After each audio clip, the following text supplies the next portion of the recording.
Maintained A cautious but friendly relation with British. अब जो है किंग जो है बहुत ही सावधानी पूर्वक रहता था, अपने आप को मेंटेन कर रखा था, लेकिन जो है ब्रिटिशर्स के साथ जो है उनके रिलेशन मित्रता पूर्वक थे। हाउएवर विद हिज डेथ, जैसे ही उनकी डेथ हुई 1839 में ये सिविल वार ब्रोक आउट। अब जो है सिविल वार जो है शुरू हो गया and the British took advantage of situation. अब ब्रिटिशर ने इसका फायदा लिया, सिचुएशन का फायदा लिया and the company then annexed Punjab after fighting 2 wars against the. अब जो कंपनी ने जब जो है पंजाब को 2 युद्ध करने के बाद पंजाब को अपने साथ में सम्मिलित कर लिया। The kingdom that got absorbed into the British territory. अब जो है जो किंगडम थी, जो पंजाब की जो किंगडम थी, उसमें जो है सिख आर्मी के खिलाफ 2 युद्ध लड़े ब्रिटिशर्स के साथ, तो उसके बाद जो है लेकिन वो हार गए और किंगडम जो है ब्रिटिश टेरिटरी में मिला दी गई। Next is the Anglo Nepalese war. ये आपका क्वेश्चन है, साथ में लॉन्ग 6 का आंसर है। The Anglo Nepalese war resulted when the Nepalese expanded their kingdom to Kumaon and the Garhwal in the east and up in the west. जब नेपाल की जो है अपनी अंपायर को एक्सपेंड किया कुमाऊं और गढ़वाल पूर्व में और अब में वेस्ट में, the defeat of the Nepalis in this battle led to the annexation of Garhwal and Kumaon into the British territory in India। अब जब ब्रिटिशर्स की ने जो है नेपाली को हरा दिया युद्ध में, तो जो गढ़वाल और कुमाऊं था वो ब्रिटिश टेरिटरी में सम्मिलित कर लिया गया, अनेक्स कर दिया गया and it also led to the recruitment of the large number of Gorkha into the British army.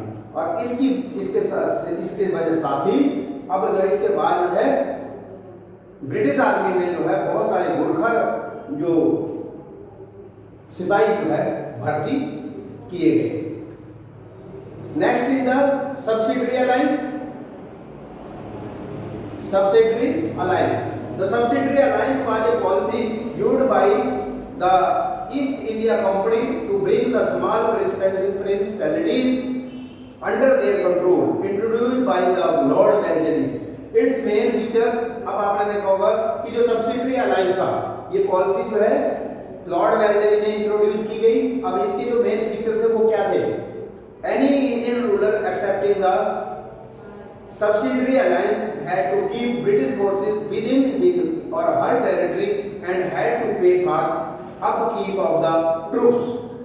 अब आपने देखा होगा एनी इंडियन रूलर, कोई भी इंडियन रूलर है एक्सेप्टिंग द सब्सिडरी अलायंस, जो सब्सिडरी अलायंस को जो है क्या करेगा, एक्सेप्ट करेगा, स्वीकार करता है, had to keep British forces within his. अब उसे जो है ब्रिटिश की जो ट्रूप्स थे, फोर्सेस थी, जिनकी जो सेना थी, उसे अपने टेरिटरी में रखना होगा एंड हैड टू पे for the upkeep of the troops.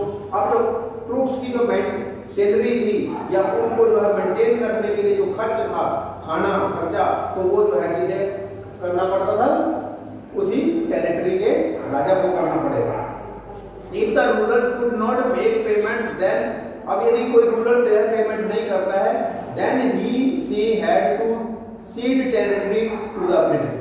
और जो है यदि जो है रूलर जो है कोई पेमेंट ना कर सका, तो वो जो है टेरिटरी ब्रिटिश जो है अपने अधीन कर लेते थे, करनी पड़ती। तो British official called resident would stay at the court of the ruler. अब जो ब्रिटिश ऑफिशियल थे, यानी कि ब्रिटिश जो अधिकारी थे कॉल्ड रेजिडेंट, जिन्हें रेजिडेंट कहा जाता था, वो जो है कोर्ट में, रूलर के कोर्ट में वो रहेंगे। रूलर्स के control of their foreign affair to the East India company, in return they were given protection by the company. अब जो रूलर्स थे gave control of their foreign affair, यानी कि जितने भी रूलर थे, शासक थे, उन्हें जो विदेशी अफेयर थे कंपनी के, उनका जो नियंत्रण कंपनी को दे दिया था। यानी कि ruler gave control of their foreign, जो यानी कि विदेशी जो इनके बाहरी जो उनके मामले थे, उनका जो नियंत्रण था वो किसे दे दिया गया? ईस्ट इंडिया कंपनी को दे दिया गया। इन return they were given protection by the company. इसके साथ में जो है दे दिया। तो उससे क्या है, इसके एवज में क्या इन रिटर्न दे वर गिवन, अब इसमें जो है इसके बदले में वो क्या करेगी, कंपनी उन्हें प्रोटेक्शन देगी, सुरक्षा करेगी। All non English foreigners were expelled from the state of the ruler. अब जो जितने भी ऑल नॉन इंग्लिश फॉरेनर्स थे, expelled from the state of the ruler, अब जो रूलर की जो स्टेट है, जो शासन था, उससे जो है ऑल नॉन इंग्लिश जो फॉरेनर थे उन्हें सबको बाहर निकाला। अबाउट 1/3 ऑफ द, यानी कि जो नॉन इंग्लिश फॉरेनर्स थे, जैसे मान लो फ्रेंच थे, डच थे या कोई और दूसरा, यानी कि ब्रिटिशर्स के अलावा जो भी फॉरेनर था अंग्रेजों के अलावा, तो उन्हें जो है उस शासन में से बाहर निकाल देना था रूलर को। रूलर उसे कोई नहीं रखेगा उन्हें। About 1/3 of the territories brought under the company's rule were done so using such agreements.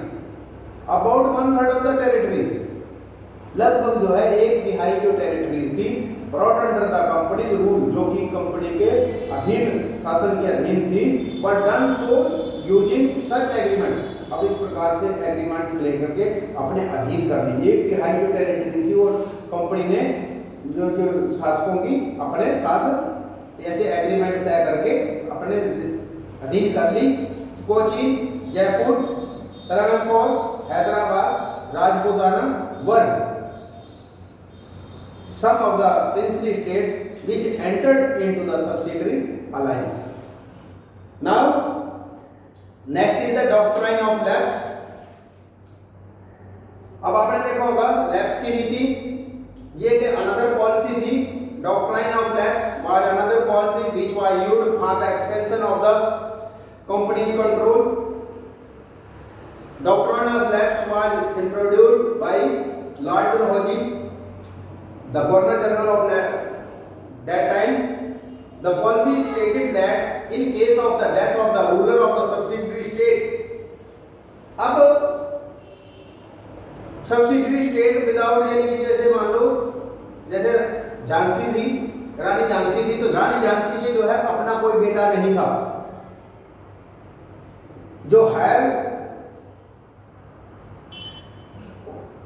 किया हुआ जो उत्तराधिकारी था वो जो है मानने से इनकार कर दिया। यानी कि यदि रूलर का अपना कोई उत्तराधिकारी नहीं है, नेचुरल हायर नहीं है, तो गद्दी पे जो है बैठने के लिए, तो उस सील्ड टेरिटरी यानी कि इस प्रकार की जो राज्य था उसे वुड लैप्स और पास इनटू द ब्रिटिश हैंड्स, उसे जो है ब्रिटिश में सम्मिलित कर लिया जाएगा।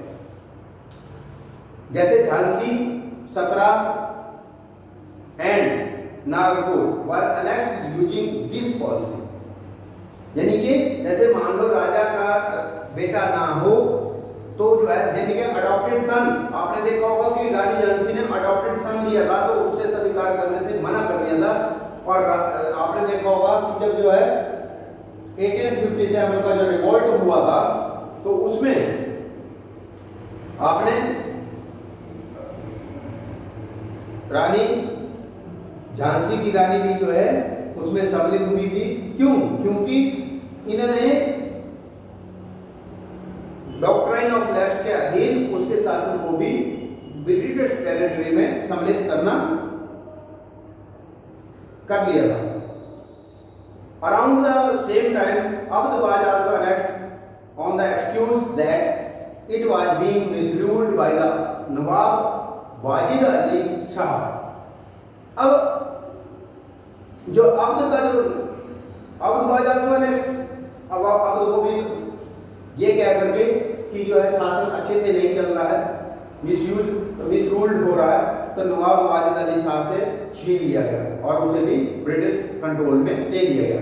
Lord Dalhousie also forced the Nizam of Hyderabad.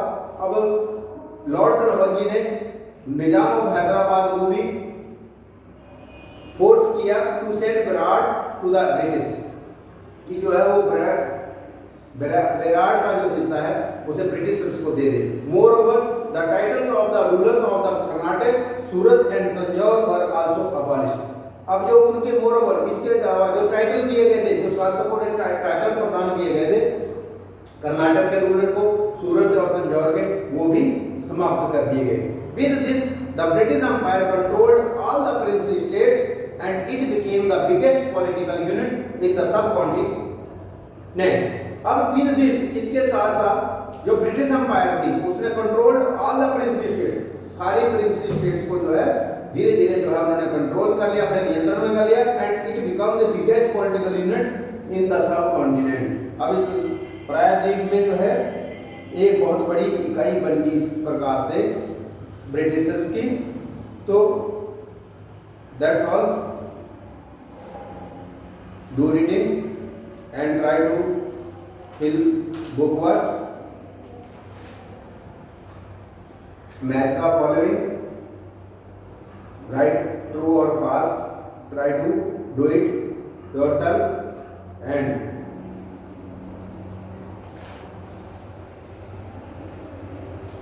come to school and get check your work at school. Thank you.